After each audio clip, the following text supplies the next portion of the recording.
নমস্কার বন্ধুরা। আজকে মার্কেটের মধ্যে অনেক কিছু জিনিস আমরা দেখতে পেলাম। তার সাথে মার্কেটের এই সব কথাবার্তা নিয়ে আমার একজন স্টুডেন্টের সাথে কথা হচ্ছিল হঠাৎ। তো তিনি হঠাৎ করেই আমাকে জিজ্ঞাসা করলেন যে স্যার, এত কিছু এই যে আপনি লস করেন, সমস্ত কিছু হয়, তারপরেও আপনি কি করে এত সুন্দরভাবে থাকতে পারেন? আমি তার একটা জাস্ট উদাহরণ আপনাদের দিচ্ছি আমি এখানে, আশা করছি বুঝতে পারবেন। He who has a why for which to live can bear with almost anyhow.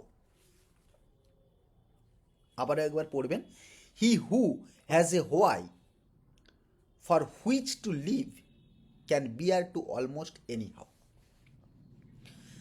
আপনার লাইফের যদি হোয়াইটা ক্লিয়ার থাকে, এবং এইটা নিয়ে একটা খুব সম্ভবত ডক্টর ফ্র্যাঙ্কলিনের একটা বই আছে, the man search for living. বইটা আমি প্রথম সন্দীপ মহেশ্বরীর মুখেই শুনেছিলাম, এবং তারপরে এই বইটার লেখকের জীবন হিস্ট্রি শুনতে গিয়ে আমি যখনই কোনো লেখককে নিই তার জীবন হিস্ট্রি পড়ি, এবং পড়তে গিয়ে আমি অনেক কিছু জিনিসে যাই। আজকে মার্কেট ছাড়াও কিছু কথা বলবো, কারণ মার্কেটের সাইকোলজি নিয়ে কথা বলতে গেলে আমার মনে হয় এইগুলো বলাটা খুব জরুরি। আর এই চ্যানেলটা যেহেতু শুরুই হয়েছিল এই রকম গঠনের জন্য, যে আমরা শুধুমাত্র মার্কেট না, মার্কেটের সাথে সাথে আরও অনেক কিছু জিনিস শিখব। এখন এই ধরনের সিচুয়েশনে যদি আপনার কাছে হোয়াইটা ক্লিয়ার থাকে, তখন আপনি লস করলেও আপনি জানেন কেন লস করেছেন, আপনি জানেন কিভাবে প্রফিট তুলতে হবে, আপনি জানেন যে কি করতে হবে। আপনি একবার ভাবুন, শিয়ালদা নামখানা লোকাল, শিয়ালদা বনগা লোকাল, শিয়ালদা থেকে প্রচুর মানুষ যাতায়াত করেন, ওই রকম ঠেসাঠেসি, ওই রকম একটা ভিড়। তাদের দিকে একবার জিজ্ঞাসা করে দেখুন আপনি কেন যান। আমার অবাক লাগে, একজন মানুষ হয়তো বাড়ি থেকে বেরিয়েছেন 6টার সময়, তিনি বাড়ি ফিরছেন রাত্রি 10:30 বা 11টার সময়। তিনি ফ্যামিলিতে টাইমই কাটাচ্ছেন 5 থেকে 6 ঘন্টা। তাকে জিজ্ঞাসা করুন তিনি কেন করেন। কারণ তার কাছে একটা পারপাস আছে এটা করার জন্য, তার কাছে হোয়াইটা ক্লিয়ার আছে করার জন্য। তেমনি যদি আপনাকে ট্রেডিং করতে হয়, ট্রেডিংয়ের কিন্তু হোয়াই ক্লিয়ার থাকা খুব জরুরি। আপনি যে কোনো কিছু সার্কামটেন্সেসকে মানে অ্যাকসেপ্ট করতে রাজি হয়ে যাবেন যদি আপনি ওটাকে ভালোবাসেন, যদি আপনি ওইটার বিষয়ে প্যাশনেট হয়ে থাকেন। আমি একটা কথা স্টুডেন্টদের দিকে বারবার বলি, যে প্রফিট এটা হচ্ছে 4 নম্বর স্থান, মানে প্রফিটটাই তো আমাদের মেন চাই, কিন্তু ওইটাতে পৌঁছতে গেলে এর আগের 3টে ধাপ পেরিয়ে আসতে হবে। সেটার মধ্যে 1 নম্বর হচ্ছে প্যাশন, 2 নম্বর হচ্ছে পেশেন্স, 3 নম্বর হচ্ছে পারসিস্টেন্স। প্যাশন, পেশেন্স, পারসিস্টেন্স, এই 3টে পি পেরিয়ে আসার পরে তারপরে 4 নম্বর পি পরে প্রফিট, এবং যেটার জন্য আমরা লাফাই। আমরা কেউ প্যাশনেট নই শেয়ার বাজার নিয়ে, আমরা কেউ আমার আমার কারোর মধ্যে মানে আমাদের কারোর মধ্যে পেশেন্স নেই, ধৈর্যশীলতা নেই, পারসিস্টেন্স নেই, নিয়মানুবর্তিতা নেই, ধারাবাহিকতা নেই। তারপরেও আমরা কি চাইছি? প্রফিট, লাভবান হব আমরা, যেটা একটা অসম্ভব বিষয়। এই কথাগুলো বলার কারণ এটাই যে আমাদের পুরো সারাউন্ডিংয়ে কালকের দিনে কি ঘটেছিল মার্কেটে, এবং আজকে সকালের ক্লাসে আমরা কি বলেছিলাম, এবং তার ফলাফল কি ঘটেছে, সেটা নিয়ে আমরা আলোচনা করব। আপনারা শেয়ার মার্কেটের সাথে যে কোনো ফিলোসফিক্যাল কথাবার্তা যদি একটু কানে নেন, বা বিভিন্ন ধরনের বই পড়েন যেগুলো সেলফ হেল্প বুক, আমি বলছি না বই বলতে অনেক ধরনের বই হয়, আপনার এখানে আমি হেলথ রিলেটেড বই পড়লেও কাজে লাগবে, কিন্তু যে কোনো বই পড়লে কাজে লাগবে আপনার। যদি সেলফ হেল্প বুকগুলো পড়তে শুরু করেন, যেই বইগুলো সম্বন্ধে বলেছি, এখানে যতগুলো বই দেখতে পাচ্ছেন সব সেলফ হেল্প বুক, গীতা তার মধ্যে অন্যতম, কিন্তু গীতাকে বুঝতে গেলে খুব প্রবলেমেটিক হয়ে যায়। যেমন ঠিক এই জিনিসটা বুঝতে গেলে আর কি, এটা মানে যার লেখা, তিনি কত বড় বিদ্যমান না হলে এই ধরনের একটা তিনি লিখতে পারেন, যে জাস্ট একবার দেখুন, মানে জাস্ট ইমাজিন করুন, he who has a why for which to live can bear with almost anyhow. একজন যে কোনো মানুষ যদি তার হোয়াই ক্লিয়ার থাকে, সে যে কোনো কিছুকে এনি কস্টে সে যে কোনো জিনিসকে মানে টলারেট করতে পারে এনি হাও। মানে এই কথাটার উপরে আমার মনে হয় না যে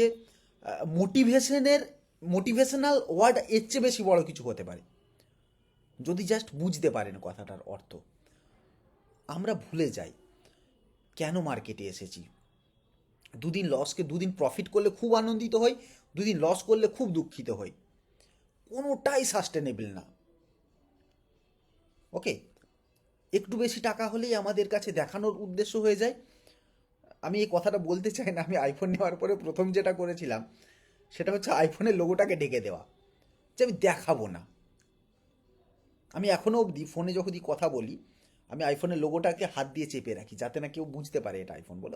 অবশ্যই ক্যামেরা দেখলে বোঝাই যায়। এখন ঘটনা হচ্ছে আমি কাউকে দেখানোর জন্য না, কাউকে ধরুন আমাদের মধ্যে একটা টেন্ডেন্সি কি যে দেখানো, দেখালেই বোধহয় হয়ে যাবে। তো মাঝে মাঝে দেখাতেও হয়, মানে আমি এটা ভাবি, আমাকে একজন স্টুডেন্টই বলেছিলেন যে স্যার দেখাতে হবে, মানে আপনার কাছে কি কি আছে।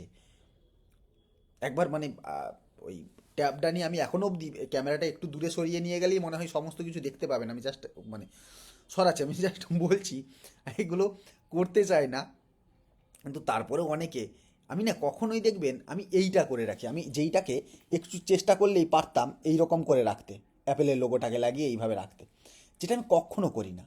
কেন করি না? না, এগুলো দেখানোর না। বলবেন এতেও তো দেখিয়ে দিলেন। ওকে, তো এগুলো জিনিসগুলো দেখানোর না, মানে আমি মাউসটা পর্যন্ত অ্যাপেলের ইউজ করি, এগুলো দেখানোর না। কিন্তু এই যে আবারও বলবেন যে আপনি তো দেখাচ্ছেন, দেখানোটা এইটা না, আমি জাস্ট বললাম আর কি। কিনেছি অনেক দিন, হয়তো দেখতে পেলেন আজকে। ঘটনা এইটা যে আমরা কিভাবে দেখছি মার্কেটকে, এই কথাগুলো আমি প্রচুরভাবে বলি যে আপনি তখন এটা ইউজ করুন। আমার কাছে 700 টাকার মাউসও আছে, এমন না। মানে এখন যেরকম 9,000 টাকার মাউসটা আমি ইউজ করি, যেটা অ্যাপেলের ম্যাজিক মাউস, 700 টাকারও মাউস পড়ে আছে, সেটাও ইউজ করতাম একটা টাইম। তো প্রত্যেকটা দেখুন, লাইক করতে বলে দিয়েছে, তো লাইকটা করে দেবেন। তো প্রত্যেকটা জিনিস খুব জরুরি। তো এখানে হোয়াই ক্লিয়ার থাকতে হবে, তবে গিয়ে কিন্তু ট্রেডিংয়ে সাকসেস পাবেন। ওকে, চলুন আজকে কি বলেছিলাম, কোন কোন শেয়ারে অপরচুনিটি আছে, সেই সমস্ত বিষয় নিয়ে আলোচনা করব। আর এইসব ব্যাপারে আবার যদি একদিন যদি পছন্দ হয় আপনাদের এই কথাগুলো, আমি একদিন ডিটেলসে বলবো। এবং আমি এগুলো বলতে খুব স্বাচ্ছন্দ্য বোধ করি। আমার মনে হয় এইগুলোই আলটিমেট মোটিভেশন। টাকা পয়সা আর্নিং তো হবেই আমাদের, তার সাথে এইগুলো কিন্তু আলটিমেট মোটিভেশন, যেটা আপনার জীবনকে স্যাচুরেটেড করবে। শুধু টাকা, আবারও একবার জাস্ট বলে দিই, মানে আমি, শুধু টাকা মানুষকে খুশি করতে পারবে না। শুধু পরিবার, টাকা না থাকলে শুধু পরিবার দিয়ে আপনার পরিবার ভালো করে চলবে না, এবং পরিবারে আপনি সুখী পরিবারও হতে পারবেন না। শুধু শিক্ষা থাকলেই সমস্ত কিছু হবে না। শিক্ষার সাথে যদি না আপনার টাকা না থাকে, রেসপেক্ট পাবেন না। আপনার কাছে এডুকেশন আছে কিন্তু রেসপেক্ট নেই। আমি এটা দেখেছি। আমি যখন চেম্বার করতে বসতাম, একটা জামা কাপড় পরলে কি হয় আর একটা আইফোনটা রেখে দিলে তার ভ্যালু কি বেড়ে যায়, এটা আমি দেখেছি। পেশেন্টের মধ্যে সাইকোলজি কী কী বিল্ড আপ হয়, এইগুলো হচ্ছে মানুষের মধ্যে চেঞ্জেস। এবং যদি সেটা কাজে লাগে, কিন্তু তার মানে এইটা না যে আপনি তাকে ভুল পথে পরিচালিত করবেন। এগুলো মানুষের একটা সাইকোলজি। আমি দেখেছি যে ধরুন আমার কাছে কিচ্ছু নেই, কিন্তু একজন ডাক্তারের কাছে, ডাক্তার রুগী দেখাতে আসে তার রোগ সারানোর জন্য, তার কাছে আইফোন আছে, তার কাছে BMW আছে, তার কাছে ম্যাকবুক আছে, নাকি তার কাছে একটা হেলিপ্যাড আছে, বা বাড়িতে হেলিপ্যাড আছে নাকি, না হেলিকপ্টার আছে নাকি, সেগুলো কোনো ইম্পর্টেন্স না। একটা রুগীর সাথে একটা ডাক্তারের কোনো দরকার নেই। কিন্তু আমরা ওইগুলোকে দেখে যাই, তার মানে এর বিজনেস ভালো চলছে, তার মানে একজন ডাক্তার যে ভালো বিজনেস করতে পারছে মানে সে যে ভালো ডাক্তার, এটার গ্যারান্টি কোনো মতে নেই। যেটা বুঝতে আমাদের টাইম লেগে যায়। ওকে, তো মানে আপনাকে যারা দেখাচ্ছে এই বিষয়গুলো, তাদের আলটিমেট কত টাকা আছে সেইটা নিয়েও খুব সংশয়, যে তাদের কাছে আলটিমেট তারা প্রফিটেবল কিনা। কিন্তু আমরা দেখি ওটাই পছন্দ করি। ট্রেডিং জার্নিটা একটু অন্য ধরনের। তাই দেখবেন আমার চ্যানেলে এলে, বিনিয়োগ বাংলা চ্যানেল যারা জানেন বা ফলো করেন, দেখতে পাবেন আমি সেখানে লস বেশি, মানে লসটাই আলটিমেট দেখাই, কোনোদিনও আজ অব্দি প্রফিট দেখাইনি। কালকে বলেছিলাম যে লস হয়েছে, লসটাকে কভার করেছি কীভাবে সেটা দেখিয়েছিলাম। আজকে ভালো রকম একটা প্রফিট হয়েছে। প্রফিট কীভাবে হলো, সেন্সেক্সে কী কী ট্রেড করেছি, চলুন এবার কথা বলা যাক। প্রথম কথা হচ্ছে নিফটি ফিফটির ক্ষেত্রে আমরা যদি দেখি, নিফটি ফিফটি এখানে এই জোনটা থেকে মার্কেট কী করলে এখান থেকে ঘুরে এলো। এখন ঘোরার কারণটা কি? দেখুন এইটা যেটা হলো সেটা হচ্ছে একটা বলে হয় পুল ব্যাক। ওকে, পুল ব্যাক কেন বলছি? মার্কেটে সবসময় নিয়ম হচ্ছে এই যে এখান থেকে এতটা অবধি গেছে, এখানে দুটো জিনিস ঘটবে। এক, প্রফিট বুক করবে কিছু মানুষ, ওকে, আর সেকেন্ড হচ্ছে গিয়ে এই যে প্রফিট বুক হলো তার ফলে একটা রেড ক্যান্ডেল তৈরি হলো, এবং এখানে যারা এই জায়গাটা মিস করেছে বা এই এখান থেকে এতটা মিস করেছে, তারা কি করবে, এই জোনের কাছাকাছি এলে তারা আবার বাই করবে, কারণ তারা একটা বাইং জোন খুঁজছিল, তারা সেখানে আবার বাই করবে। ফলে কি হবে, মার্কেট না তো এখান থেকে পড়বে, মার্কেটের ম্যাক্সিমাম চান্সেস 90% চান্সেস হচ্ছে মার্কেট এখান থেকে ওঠা। এইটা হচ্ছে একটা সাইকোলজি, ট্রেডিং সাইকোলজি। ওকে, তো এইভাবে মার্কেট কাজ করে, মার্কেটের এই সিনারিওগুলো আমরা দেখতে পেতে পারি। ওকে, চলুন এবার দেখে নেওয়া যাক যে আমরা মার্কেটের ক্ষেত্রে তাহলে কি কি জিনিস দেখতে পেতে পারি। এবার ধরুন আমাদের যদি দু তিনটে জিনিস দেখতে হবে, যে 24,222 এই লেভেলটাকে মার্কেট যদি ব্রেক করে, তখন আমাদের কাছে ফার্স্ট টার্গেট এসে দাঁড়াচ্ছে 24,444 এর লেভেল, সেকেন্ড টার্গেট এসে দাঁড়াচ্ছে 24,666 লেভেল। ওকে, তো এই দুটো লেভেল আমরা দেখতে পেতে পারি। তাই এই দুটো লেভেলের দিকে কি করতে হবে, আমাদের খেয়াল রাখতে হবে যে 24,444 এবং 24,466, এই 666, এই দুটো লেভেলের দিকে আমরা তাকাবো। নেক্সট আমরা যদি ব্যাঙ্ক নিফটি চাই, ব্যাঙ্ক নিফটি কী করেছে, দেখুন ব্যাঙ্ক নিফটি কী করেছে না, এখান থেকে পড়লো, পড়ার পরে আবার একটু ওঠার চেষ্টা করলো, এখানে ব্রেকডাউন দিয়েছিল, দেওয়ার পরে উঠলো, ওঠার পরে আবার এখানেই কিন্তু এসেছে আবার। তাহলে কী হবে, এখান থেকে আবার বাইং জোন একটা তৈরি হয়ে হয়তো ওঠার চান্স আছে। আর যদি পড়ে, আমরা তো আগেও যেই প্রিভিয়াস লেভেল বলে রেখেছি যে 50,555, তার কাছে একটা নেক্সট স্ট্রং সাপোর্ট আছে, তো এই সাপোর্টে এসে মার্কেট দাঁড়াতে পারে। ওকে, আচ্ছা আজকে আর নিফটি ব্যাঙ্ক নিফটি সেইভাবে অ্যানালিসিস নিয়ে বলছি না।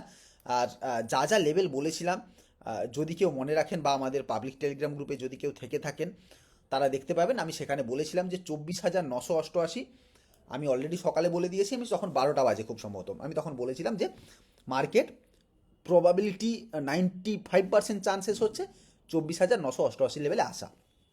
যারা বিনিয়োগ বাংলা টেলিগ্রাম গ্রুপে আছেন বা যদি না থাকেন, তাহলে অবশ্যই এখানে লিঙ্ক দেওয়া আছে, বা বিনিয়োগ বাংলা চ্যানেলে গিয়ে ওখানেও টেলিগ্রামের লিঙ্ক পেয়ে যাবেন, তো আপনারা জয়েন করে নেবেন।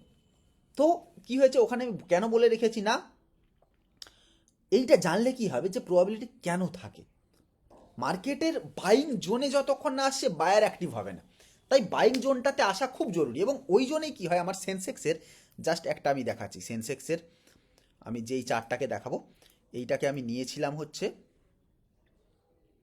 এই যে এখান থেকে নেওয়া। ওকে, 88 না 83-তে নেওয়া, যেটাকে আমি বেচে দিই যদিও বা 209-এর কাছাকাছি, দেখবেন 165-70 কিছুটা বেচি, এবং তারপরে বলি বাকিটা হোল্ড রাখছি 20%, যেটা আমি 200-র কাছাকাছি এসে বেচে দিই, যেটা 277 অবধি যায়, তো আলাদা বিষয়, আমার 277 অবধি দেখে লাভ নেই, কিন্তু আমি 200 অবধি যাই, এটা অবধি হোল্ড করে রাখি।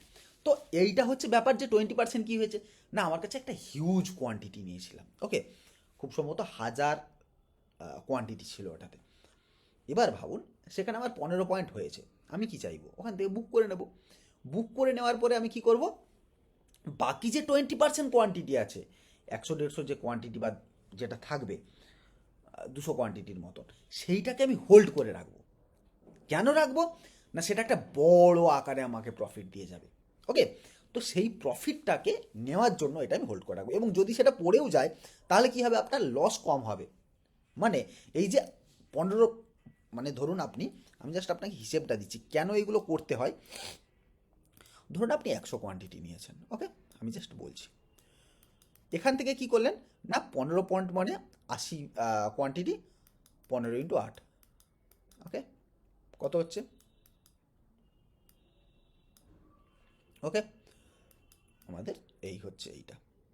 এবার হচ্ছে আমাদের দুটো শূন্য, তাহলে প্রফিট দাঁড়াচ্ছে আমার 12,000 টাকা, তাই তো? হ্যাঁ, 15 × 80,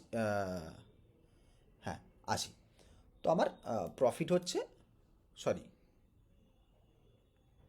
আমি কি ভুল করলাম নাকি, না 15 হচ্ছে 120 এটা, আর এই দিকে হচ্ছে আপনার শূন্য তো ঠিকই আছে, এইটা। তো এই টাকাটি হচ্ছে রোজগার হয়েছে 1200 টাকা। এবার ধরুন 1200 টাকা ইনকাম হয়েছে, ঠিক আছে। এবার বাকি রইল কত, 20 পয়েন্ট। তার মানে 20 পয়েন্ট যদি আপনার কষ্ট টু কস্ট থেকে আরও 20 পয়েন্টও নিচে পড়ে, ওকে আমি ধরে নিলাম 20 না 30 পয়েন্ট ধরলাম, এর ডবল নিচে পড়লো, তাহলেও দেখুন এখান থেকে কত টাকা যাবে আপনার। 30 পয়েন্ট যদি নিচে যায়, 3 দুগুণে 6, 600 টাকা, তাহলেও আপনার কাছে বাকি কিন্তু 600 টাকা পড়ে থাকবে। তাহলে 30 পয়েন্ট নিচে যাওয়ারও আমি রিস্কটাকে নিলাম কিসের জন্য, বড় প্রফিটের জন্য। বা যদি সেটা 40 পয়েন্টেও যায় তাহলেও কিন্তু বেঁচে থাকবে, তাহলে আমি অনেকটা দূর অবধি সেটাকে হোল্ড করে রাখার ক্ষমতা পাই। ওকে, আমার অলরেডি যা প্রফিট হয়ে গেছে, যে সেন্সেক্সে আমি জিরো হিরো টাইপের ট্রেড করতে চাইছিলাম, কিন্তু আলটিমেট তো জিরো হিরো হয় না। যেটা করতে হয় সেটা হচ্ছে মানি ম্যানেজমেন্ট করে প্রপারভাবে দেখতে হয়।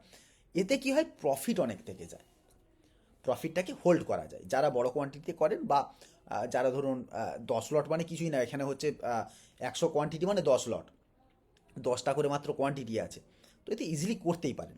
যাই হোক, তো এই ব্যাপারগুলো দেখতে পারেন। আরেকটা বিষয় আপনাদের বলি, সেটা হচ্ছে গিয়ে যারা যারা আমাদের ক্লাসে জয়েন করতে চান তারা আমাদের এই নাম্বারে যোগাযোগ করতে পারেন। চলুন আজকে কয়েকটা স্টক নিয়ে এবার বলা যাক। স্টক নিয়ে যদি দেখি, বাজাজ ফিনান্স, এই শেয়ারটিকে আমরা দেখতে পেতে পাচ্ছি যে এই জোনটা একটা স্ট্রং রেজিস্ট্যান্স জোন ছিল, যেটা দেখুন বার বার বার বার মানে আনলিমিটেড টাইম এসেছে। তো এই জোনটাকে সে যদি ব্রেক করেছে, মানে এই যে এতদিন রেঞ্জ করেছিল, এই রেঞ্জটির যদি ব্রেকআউট হয় তাহলে কিন্তু একটা ভালো ব্রেকআউট হতে পারে, যেটা একে নিয়ে যেতে পারে এই লেভেল অবধি। সেটা হচ্ছে 8222 লেভেল অবধি আমরা টার্গেট দেখতে পেতে পারি। ওকে, তো সেক্ষেত্রে আমাদের এই দিকে নজর রাখা উচিত। নেক্সট যেই শেয়ারের কথা আমরা বলবো, এমসিএক্স। এই শেয়ারটার ব্যাপারে এমসিএক্স এবং বিএসসির কথা বলি। এমসিএক্সের আমাদের কথা বলা হয়েছিল এখানে, আমার মনে আছে 4000-এর লেভেলে বলেছিলাম, এবং 4000 থেকে প্রায় সেটা 7048-এ চলছে। দেখুন, যে কোনো শেয়ারকে যখন আমরা বাছবো তখন আমাদের কয়েকটা জিনিস মাথায় রাখতে হবে, যে সেই শেয়ারটা কেন বাছছি। যখন আমরা এখানে কথা বলেছিলাম এমসিএক্সের ব্যাপার, তখন বলেছিলাম দেখুন কমোডিটি মার্কেটে ভোলাটিলিটি আস্তে আস্তে বাড়বে, ভলিউম ক্রিয়েট হচ্ছে। কারণ কমোডিটি মার্কেটে ধানের মতন প্ল্যাটফর্ম কি দিচ্ছে আমাদের, মানে কমোডিটির জন্য যে ইকুইটি টাকাটাই কমোডিটিতে ইনভেস্ট করা যায়। আমি ধানে নিয়ে আলাদাভাবে কথা বলবো ওই চ্যানেলে। তো এখন যদি এটা দেয় তাহলে সুবিধে, সেই সুবিধেটা কিন্তু আমাদের নিতে হবে। নিলে কি হয় না, মানুষের সুবিধেটাও পাচ্ছে, সেই সুবিধেটা মানুষ কিন্তু নেবে। ফলে এখানে মানে এমসিএক্সের মধ্যে অলরেডি টাকায় বেশি ইনকাম হবে, ফলে বাড়বে। বিএসসির ক্ষেত্রেও তাই। সেন্সেক্সের যান আপনি ভলিউম, আগের চেয়ে অনেক বেশি ভলিউম বেড়েছে, ফলে সেন্সেক্সের শেয়ার যেখানে আমরা 444 টাকায় কিনেছিলাম, এই কথাটা আমি অনেকবার বলি এই কারণে যে এই শেয়ারটা আমার কাছে খুব পছন্দের। সেখানে আমাকে লোকে রীতিমতো গালাগাল করেছিল আর কি, যখন এইরকম 444 এই জোনে ছিল, এইরকম জোনে। ওকে, যখন নিচে পড়েছে, প্রচুর পড়েছে, তখন 2023 সালের দিকে খুব সম্ভবত, হ্যাঁ মার্চ মাসে 23 সাল। তো 444 এই লেভেলে আমার কাপ অ্যান্ড হ্যান্ডেল দেখুন একটা প্যাটার্ন তৈরি হয়েছিল, আমি যদি খুব না ভুল হই, খুব সম্ভবত কাপ অ্যান্ড হ্যান্ডেল প্যাটার্ন দেখে আমি বলেছিলাম এখান থেকে দেখা যেতে পারে, কারণ এটা একটা বিশাল বড় র্যালি দিয়ে যাবে। এই দেখুন, আমার মনে আছে এই কারণে, কারণ এটা মাল্টিব্যাগার রিটার্ন আমাকে এটা দিয়েছে, প্রোভাইড করেছে এই জোনে। তো যারা এই জোনে আমাকে গালাগাল করেছেন তারা দেখুন কি মিস করেছেন। সেখানে আমাকে, আমার এখনও ভিডিওটাতে গেলে দেখতে পাবেন, সেখানে লিখেছে যে এইরকম শেয়ারকে বলবেন না। সেই শেয়ার কি হলো, এইরকম শেয়ার, সে এখন এইরকম শেয়ার কোথায় গেছে, শেয়ারটা আর খুঁজে পাওয়া যাচ্ছে না। ওকে না, কোথায় আছে শেয়ারটা দেখুন, পাচ্ছেন, ধারে কাছে নেই, 5000 টাকাতে, হাজার মানে পার্সেন্ট রিটার্ন পেয়েছেন।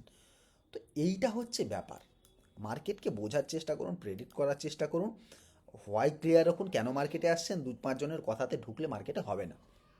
যাই হোক, অনেক বেশি জ্ঞান দিয়ে ফেললাম, ক্ষমা মার্জনা বা ক্ষমা ঘেন্না করে দেবেন। তো আমি বোঝানোর চেষ্টা করলাম, কারণ কিছু কিছু মানুষ আমার সাথে কথা হয় যখন খুব খারাপ লাগে। তবে মার্কেট এখান থেকে পুলব্যাক নিয়ে মার্কেটের একটা ভালো আপসাইডে মুভমেন্ট হতে পারে বলে আমার ধারণা সোমবারের দিন। দেখা যাক আজকে ডাউজন্স কী করছে। ডাউজেন্সের উপরে নির্ভর করছে যে মার্কেট কোন দিকে যেতে পারে। আমার মনে হয় যদি আসেও 23,888-তে একটা সাপোর্ট নিয়ে এখান থেকে মার্কেট আবারও একটা বড় র্যালি দেবে। তো তো চলুন আজকের মতো ভিডিও এখানে শেষ করছি। Thank you, bye bye. খুব ভালো থাকবেন, সুস্থ থাকবেন, আবার দেখা হচ্ছে একটা নেক্সট ভিডিওতে। Bye bye.